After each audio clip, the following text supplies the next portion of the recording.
Bom, continuando o nosso bate-papo com o pastor Vince Barros, nós vamos conversar um pouquinho agora sobre a igreja. É uma nova visão, pelo que eu entendi, da igreja de Jesus. Eu não sei se eu posso chamar dessa forma, pastor, mas a igreja da qual você pertence não tem templo, não tem denominação. Então, que igreja é essa? Eu creio que o mundo está muito confuso sobre a questão da igreja. As pessoas, elas têm uma informação muito equivocada, porque quando alguém fala sobre igreja, aí logo as pessoas pensam mais propriamente numa edificação, numa construção, numa casinha. Mas a igreja, dentro da palavra de Deus, nunca foi uma casa, uma edificação no sentido material, mas Deus sempre trabalhou através dos homens. Então, quando a gente ouve sobre a igreja, a palavra diz que nós somos a igreja.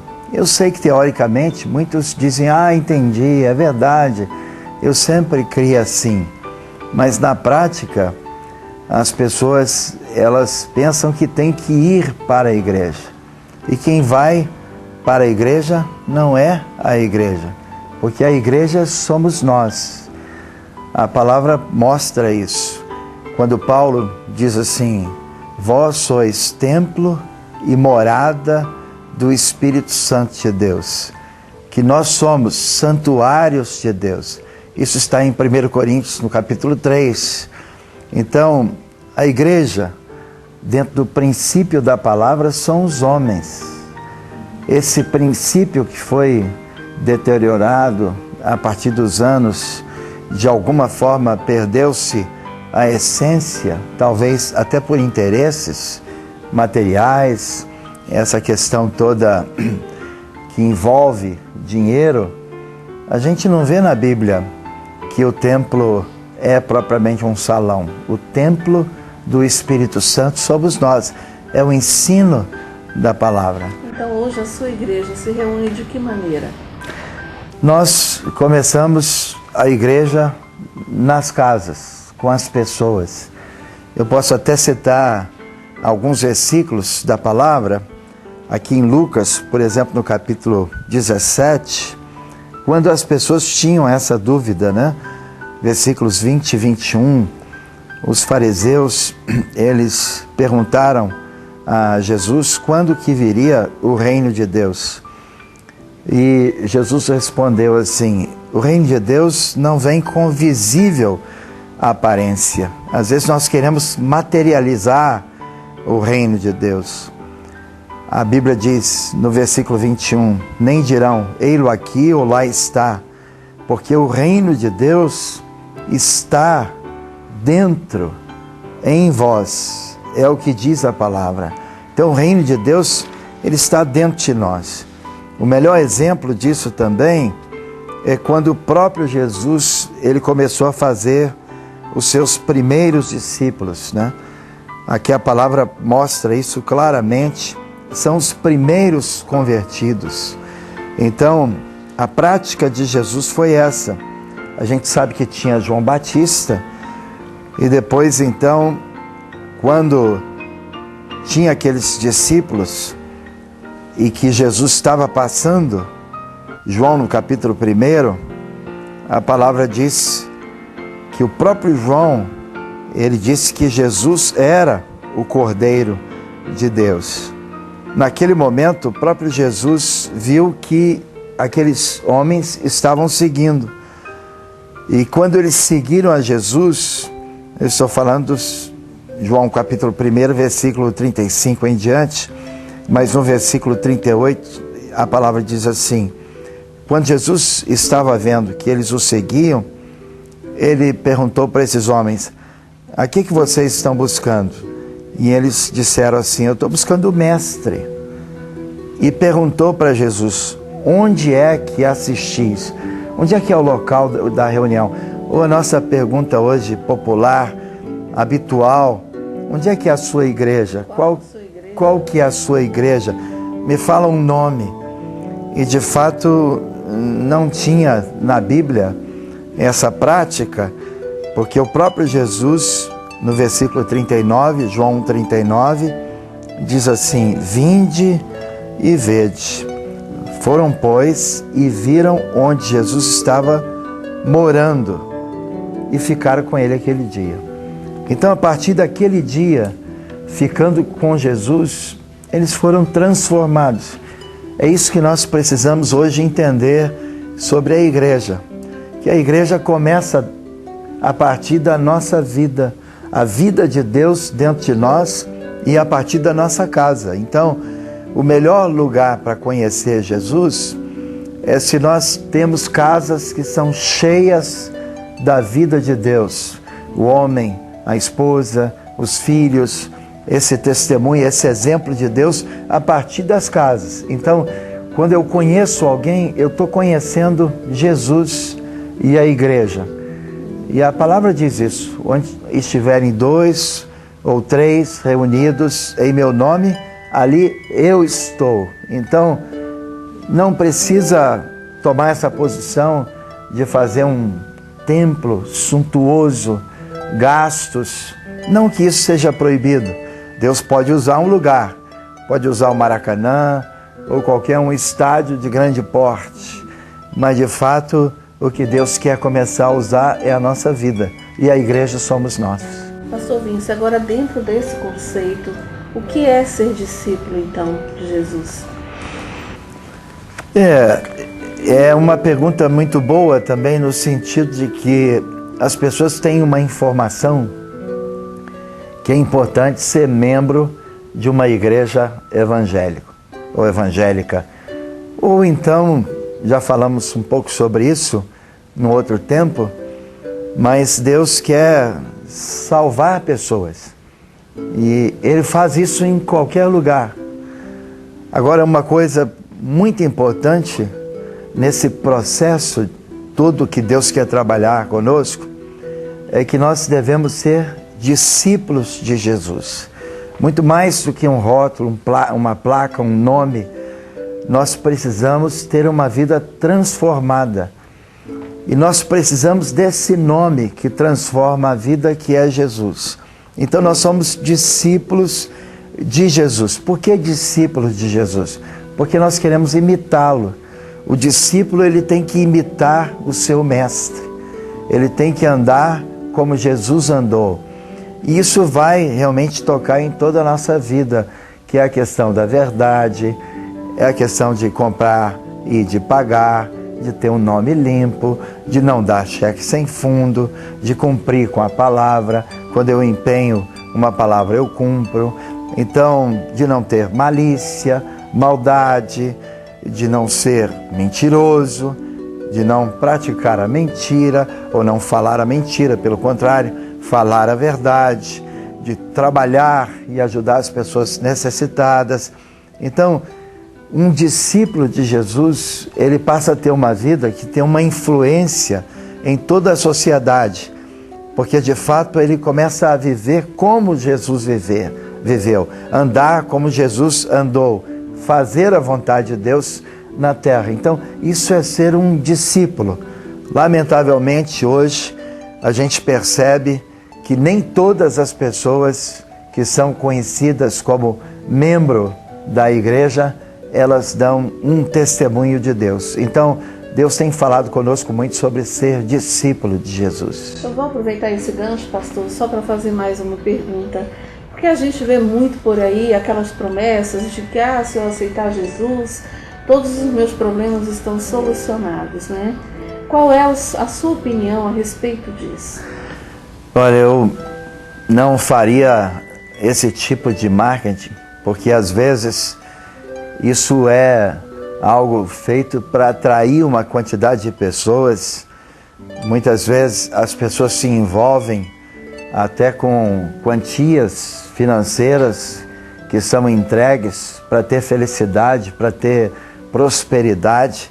Mas eu diria que quando Deus trabalha na vida de uma pessoa, então é bem provável que começa um processo de arrancar tudo, de arruinar. Eu estou me lembrando de um versículo em Jeremias, que ele veio Então, para arrancar, para arruinar, para tirar, mas depois para plantar e para edificar. Então, tem um processo que não é propriamente esse processo de prosperidade. Eu creio que a experiência com Cristo, ela vai desencadear uma crise e não propriamente uma quantidade de benefícios. As pessoas apresentam o benefício, mas a gente começa pela crise, porque quando você tem que abrir mão de uma quantidade de coisas que eram hábitos, que são totalmente comprometedores, então você tem que ter uma vida em santidade. Quando Deus começa a revolver a sua vida de tal maneira a que você compreenda as coisas que tem que ser tirada, e algumas vezes isso toca na reputação profundamente, e na confissão, no quebrantamento, no perdão, e tirar coisas de dentro do seu coração, não tem prosperidade nenhuma nesse início da vida cristã. Eu diria que tem um gozo. Achar Jesus é achar uma pérola, é uma riqueza, é de fato uma esperança. E as pessoas realmente, elas começam a chorar e se alegrar, e até diante de situações extremamente graves. Agora, tem um processo que Deus começa, e essa questão da prosperidade, ela pode até vir, mas não é algo que a gente tem que fazer como propaganda, porque não é uma propaganda. E também não é um processo fácil também, né, como você está colocando. Agora, eu tive a oportunidade de conhecer um pouco da igreja em Vitória, e isso, uma das coisas que mais me marcou foi a questão da unidade dessa igreja, né, dos irmãos que são bastante acolhedores, enfim. Como é viver essa unidade de fato, na prática, pastor Vince? Nós temos trabalhado muito com as pessoas, a gente vê isso em Jesus, porque às vezes nós temos uma ideia que a experiência com Deus é uma experiência religiosa, mística, sobrenatural. Eu posso até dizer que passa por essas coisas, mas a experiência com Jesus é uma experiência prática. Então, a terra, tem um versículo em Romanos, no capítulo 8, versículo 19, a Bíblia diz que a ardente expectativa da criação, ela aguarda a manifestação dos filhos de Deus. Então, na realidade, a terra geme pela manifestação de Deus, pela revelação de Deus. E a revelação de Deus, ela não é uma revelação unicamente mística, mas ela tem que passar pelo serviço, pelo amor. A Bíblia diz que Deus é amor. Então, nós temos compartilhado com as pessoas para termos um estilo de vida semelhante a Jesus, que é hospitalidade, que é essa questão do amor, um aspecto bem prático da palavra, do serviço, nessa questão de que você é uma pessoa acolhida. Então, a gente trabalha a igreja para não ser uma pregação, mas para ser um exemplo de vida, um modelo de vida. Então, as pessoas precisam achar na terra as pessoas que saem lá do púlpito, daquele local onde tem uma cadeirinha atrás da outra, e as pessoas ficam cantando e pregando, para que então a gente saia daquele convívio, daquele contexto, e possa achar a igreja na situação prática, porque tem gente precisando de comida, então nós temos que compartilhar o alimento. Tem gente precisando de moradia, a gente tem que compartilhar a moradia. Tem gente que precisa de cura emocional, então tem esse ambiente entre nós, de cura física, alguém que precisa fazer exames. Então, na realidade, a gente procura muito trabalhar muito a contribuição da igreja, os dízimos, as ofertas, para que sejam aplicados em pessoas. Nossa ocupação é com gente, não é propriamente com coisas materiais. E Deus realmente tem trabalhado isso muito para que a igreja apareça exatamente com esse testemunho na terra. Eu quero muito que milhares de pessoas conheçam a igreja de Jesus, não no sentido material, de bens materiais, mas que Deus possa levantar pessoas que se amam e que têm princípios e respeito e serviço que possa revelar a vida de Deus. O que você diria para as pessoas que estão nos assistindo e que estão com sede de conhecer esse Deus? Eu tenho orado muito e Deus sabe que muitas vezes choro na palavra, porque nós precisamos da palavra de Deus. E eu quero deixar um recado para todos que, na realidade, nós precisamos nos empenhar mais em viver. Muito mais em viver. Nós precisamos ser. A gente acha muita gente fazendo movimentos e muito trabalho em cima de atrair uma multidão. Mas eu creio que se cada um de nós fizermos a nossa parte, a minha parte, se cada um de nós amarmos como Jesus amou, e essa doação, como a gente vê isso em Jesus, então, ao invés de nós termos uma coisa que é centralizada num homem, num pastor, louvado seja Deus pelos pastores e líderes da igreja, mas eu acho que a nossa tarefa e o meu recado é que a gente possa conseguir que todos tenham um encargo de Deus sobre isso, uma carga do Senhor de ser um testemunho de Deus na terra. Então eu creio que Deus vai levantar muitos de nós e vai cumprir o que a Bíblia diz, uma nação de sacerdotes. É isso que nós precisamos, de uma nação de sacerdotes. Não é de 1, 2, 3 homens, mas que Deus levante 30 mil, 3 milhões. Essa é a minha esperança que Deus faça na terra. Não consigo convencer a todos, mas aqueles que estão perto de mim conhecem bem que é isso que eu digo, que eu choro, que eu oro para Deus fazer. Bom, só para encerrar a nossa entrevista, você se sente realizado vivendo a vida que você vive hoje?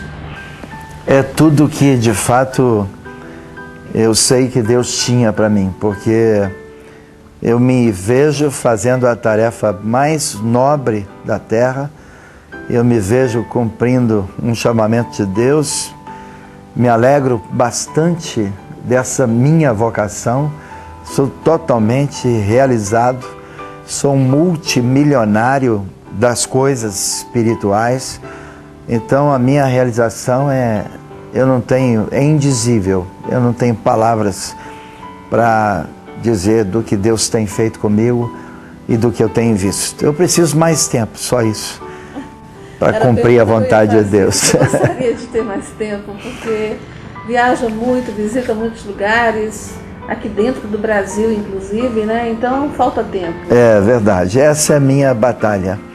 Por isso que na falta de tempo, eu acho que só tem uma solução. A gente conseguir produzir mais pessoas, fazer essa vida de Deus ser encarnada em mais pessoas, porque aí sim nós podemos estar em muitos lugares dando esse testemunho de Deus.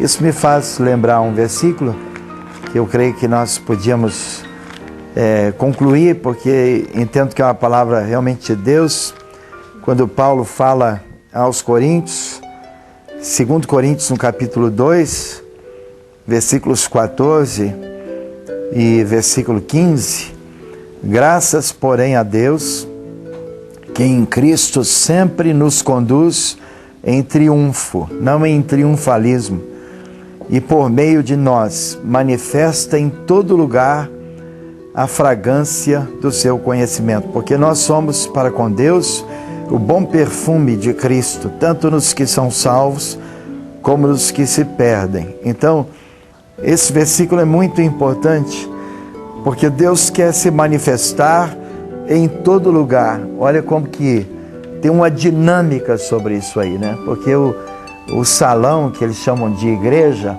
é imóvel, estático. mas a palavra diz que Deus está levantando pessoas que manifestam em todo lugar a fragrância do conhecimento de Deus. O perfume de Cristo é em todo lugar. Então, a virtude é quando nós nos separamos, se temos uma reunião aqui com 20 pessoas, num lugar maior com 500 pessoas ou 1.000 pessoas, 3.000 pessoas, quando saímos daquele lugar, são 3.000 pessoas exalando esse perfume de Cristo, esse aroma do Senhor. Então, na realidade, é isso que Deus quer, não centralizar a sua obra numa e noutra pessoa, mas que sejamos cada um de nós essas pessoas que sairão pelas ruas de cada cidade e pelos países do mundo glorificando a Deus e dando esse testemunho de Jesus. Eu quero só fazer a última observação, gente. Dá licença, pastor. Porque eu fiquei observando a Bíblia, sua Bíblia, e já notei, né, que é bastante folheada, bem marcada. Gente, isso aqui de fato demonstra, olha só, isso aqui é de quem realmente estuda a Bíblia, estuda a palavra. Isso aqui é fundamental para quem quer conhecer a Jesus. A palavra de Deus, esse livro, Jeremias disse assim: eu achei as tuas palavras e as comi. Tem um versículo que o próprio Jesus fala em João: quem de mim se alimenta, por mim viverá. Então, o alimento é a palavra. A gente tem que comer esse livro, nos alimentar desse livro, porque se a gente se conduz por essa palavra, se essa palavra, ela realmente exerce a autoridade sobre nós e é vida em nós, é uma obra do Espírito Santo em nós, então, com essa palavra, a gente sabe que Deus pode fazer uma revolução na terra. Quem acha esse livro e essas palavras, a vida dele é transformada. Ou, talvez você vai lembrar disso, né? Ou esse livro muda a minha vida, se não mudar, eu acabo deixando esse livro. Muito obrigada, pastor Vince, pela sua entrevista mais uma vez aqui no programa Referencial. Eu deixo você à vontade para deixar um recado especial para os maranhenses que estão nos acompanhando agora.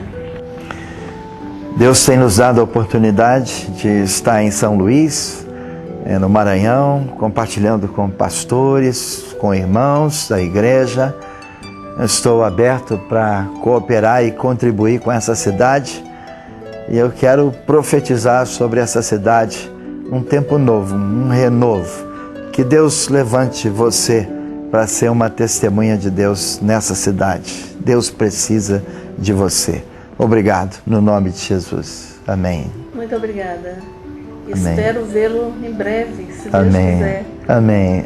Muito obrigada. Amém.